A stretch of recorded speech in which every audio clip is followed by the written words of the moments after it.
कर्म ही पूजा है।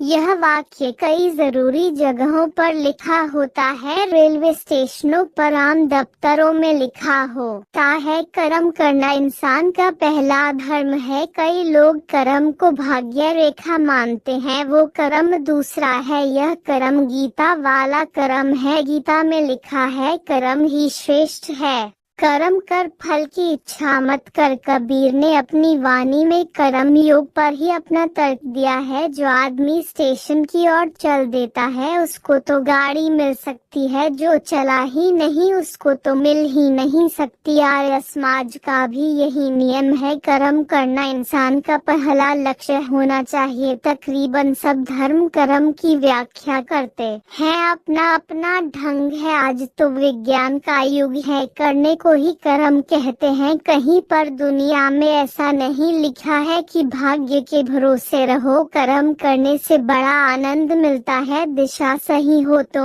और भी आनंद आता है। कर्म करने का तरीका भी होता है। कर्म करने से पहले ज्ञान का होना जरूरी है, फिर उसको मानना जरूरी होता है, फिर करना जरूरी होता है। कर्म तो सभी करते हैं। कर्म अगर ज्ञान को जानकर किया जाए तो बहुत तरक्की होती है। कई लोग कर्म तो करते हैं मगर कभी कभी दिशाहीन हो जाते हैं। उनका कर्म ज्यादा सफल नहीं होता। पक्के इरादे से किया कर्म ही ज्यादा कारगर होता है। कई लोगों की शिकायत रहती है कि हम कर्म तो करते हैं मगर कामयाबी नहीं मिलती। उनकी दिशा में कोई खराबी जरूर होगी। सबको अच्छा गुरु मिलना आसान काम नहीं है। सुखी रहने के लिए अच्छे गुरु की तलाश जरूरी है, ऐसा ही नियम है। अच्छा साहित्य भी काम आता है।